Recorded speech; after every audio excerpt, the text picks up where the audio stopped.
Attention passionate Cleveland, BROWNS. Latest news, something big is happening in the AFC North and it could change the game. We're talking about a direct impact on Cleveland Browns' path to another Super Bowl run, a power shift that could leave a division rival stumbling for years. We're bringing this to you firsthand. But before that, if you're a true Cleveland Browns fan, subscribe to the channel to strengthen this passion even more. Show that you're also part of this family. Let's help each other reach 1,000 subscribers. Share with your FRINDS and Cleveland, BROWNS. Let's get to the news. Now, folks, if you've been paying attention to the NFL lately, you've probably seen the headlines swirling around Joe Flacco, the veteran quarterback who's been around the league for nearly 2 decades now. The Browns, as you all know, have been in the spotlight lately, and Flacco's recent comments about mentorship and his role within the team are stirring up quite a storm. It's not just about him, though. It's about what it says for the team's future, the leadership dynamic, and the potential rise of the Browns, who are no strangers to high expectations after their recent ups and downs. Let's take a step back and look at the bigger picture here.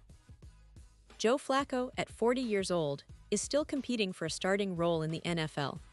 That's pretty remarkable in itself, especially considering the wear and tear that quarterbacks face over such a long career.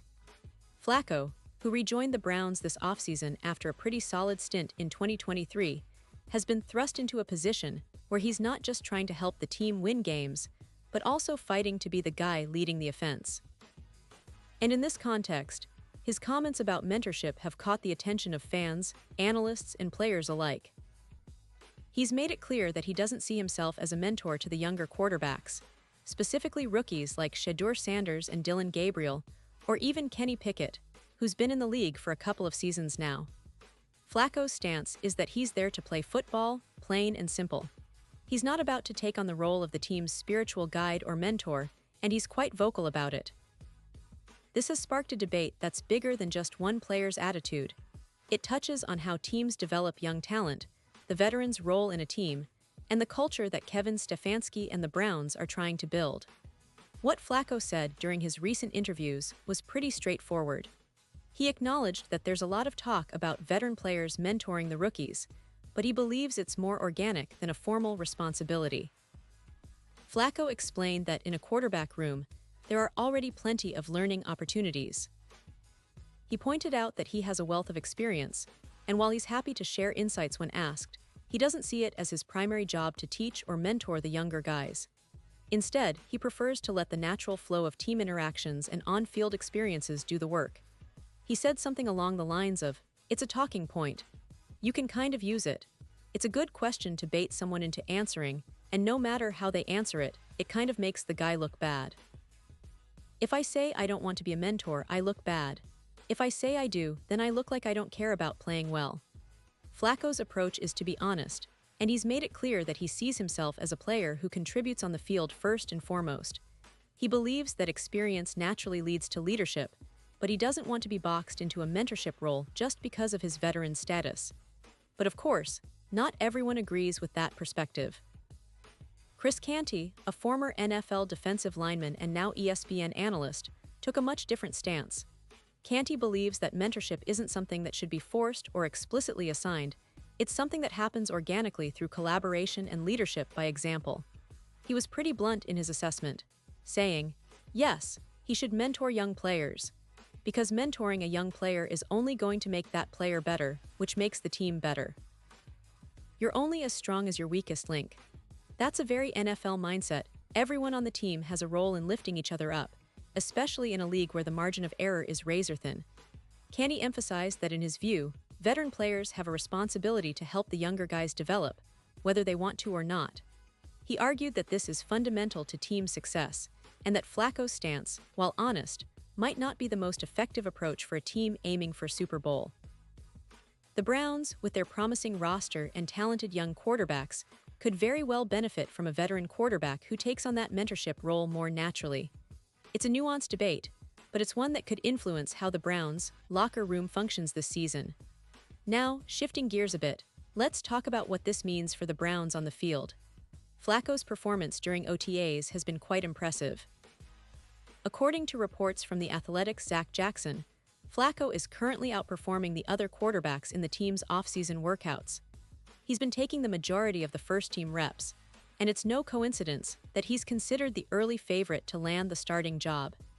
His familiarity with offensive coordinator Kevin O'Connell's system gives him a significant advantage over the rookies, Sanders and Gabriel. The fact that Flacco has been around the league so long means he's seen just about everything, from the highs of playoff runs to the lows of injuries and team rebuilds. That kind of experience is invaluable, especially when you're competing against younger players who are still learning the nuances of NFL defenses and offensive schemes. Flacco's ability to process information quickly and make smart decisions under pressure makes him a real threat to secure the starting role once again.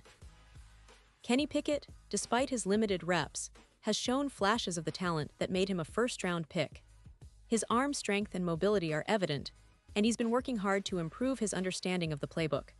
But in the early stages of the offseason, it's clear that Flacco's veteran presence and familiarity with the offense give him a slight edge. That's crucial, especially considering how important it is to establish stability at quarterback early in training camp and preseason. Looking ahead, the Browns are in a pretty interesting position. They have a talented roster that includes stars like Nick Chubb, Amari Cooper, and a solid offensive line that's been rebuilt to protect their quarterback. Their defense, led by Myles Garrett and Denzel Ward, is one of the best in the league, capable of keeping games close and giving their offense a chance to shine. But as always, the question remains, who will be under center when the regular season kicks off? With Flacco's performance and leadership in OTAs, combined with his familiarity with Stefanski's play calling, it seems he's positioned as the frontrunner. Still, the team will likely give a fair shot to Kenny Pickett and Dillon Gabriel during training camp and preseason, especially since development of young quarterbacks is always a priority. But that's what makes this season so intriguing. The Browns are on the cusp of something big, and every decision, every performance in the offseason could tip the scales. And let's not forget the division there in the AFC North. It's arguably the most competitive division in the NFL, with the Ravens, Bengals, and Steelers all vying for supremacy. The Browns, with their mix of veteran experience and young talent, are positioning themselves to make a serious push. If Flacco can bring leadership and stability, and if the young quarterbacks continue to develop, Cleveland could be a dark horse to challenge for the division title and make a deep playoff run. Now, coming back to the broader implications of this mentorship debate, it's worth noting how much NFL teams rely on veteran leadership. Some teams thrive when older players take on mentorship roles naturally, setting examples through their work ethic, professionalism, and on-field performance. Others prefer a more straightforward approach, letting the young players learn by doing and offering guidance only when asked. It's a philosophical debate that each team has to navigate based on their culture and roster makeup. The Browns are in an interesting spot because they have a mix of both. Flacco's stance might be seen as a bit detached from the traditional veteran leadership model, but it also highlights that he's comfortable in his role as a competitor first. Meanwhile, other veterans on the roster could step in and fill the mentorship void, creating a dynamic where leadership is a collective effort rather than a single-player responsibility. And as we look at the season ahead, all eyes will be on how these quarterback battles unfold, how the leadership inside the locker room develops, and whether the Browns can capitalize on their talents and experience to finally breach that AFC championship barrier. It's a fascinating storyline, one that could redefine the team's trajectory, especially if Flacco or Pickett seizes the opportunity and leads the team to new heights. In terms of the Browns' overall strategy, it's clear they're aiming for a balanced approach, blending veteran savvy with youthful energy. The coaching staff, under Stefanski's leadership, has always emphasized smart football, physicality, and mental toughness. The quarterback situation is central to that ethos this season, and Flacco's performance in OTAs suggests he's still got plenty left in the tank. Whether he's the starter or not, his presence adds a veteran stability that can be a huge asset for the team's young core. So fans, it's a season full of potential and questions. Will Flacco's experience translate into the starting role? Can Kenny Pickett or Dillon Gabriel surprise us and take the reins? How will the team's chemistry evolve with these different leadership styles? One thing's for sure, the AFC North is about to get even more exciting, and the Browns are right in the thick of it. Their journey towards what could be another playoff appearance, maybe even a deep run, hinges on these key early battles and leadership dynamics. As we continue to monitor the offseason, keep an eye on training camp and watch how these quarterbacks perform under pressure, because that's where teams are truly tested.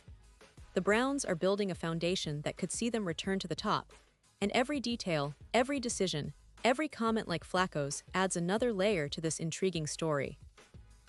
Fans, buckle up, this season promises to be one of the most exciting in recent memory for Cleveland, and we'll be here to bring you all the updates, analysis, and inside information you need to stay ahead of the game. Pause here just for a second. If you want the YouTube algorithm to keep recommending the latest Cleveland Browns news to you, it's super important that you leave a like on this video. Go ahead, it's quick and it makes a big difference. Thank you. Now let us continue with the big reveal. And now, Cleveland Browns fans, I want to hear from you. What's your take on this? Drop your thoughts in the comments below. Do you agree with Flacco's perspective on mentorship, or do you think the veteran players have a duty to help the young guns develop? Are you confident that this quarterback battle will be resolved in favor of Flacco, or do you think Kenny Pickett or Dylan Gabriel might surprise us all? Your opinion matters so much to us and to the Cleveland Browns. And don't forget, I'll be back soon with more updates, so stay tuned for the latest Cleveland Browns news. This team is on the rise, and the season is just around the corner. Get ready, Browns fans, it's going to be a roller coaster of excitement, drama, and hopefully, lots of victories. Thanks for tuning in, and as always, keep the faith and keep the passion alive.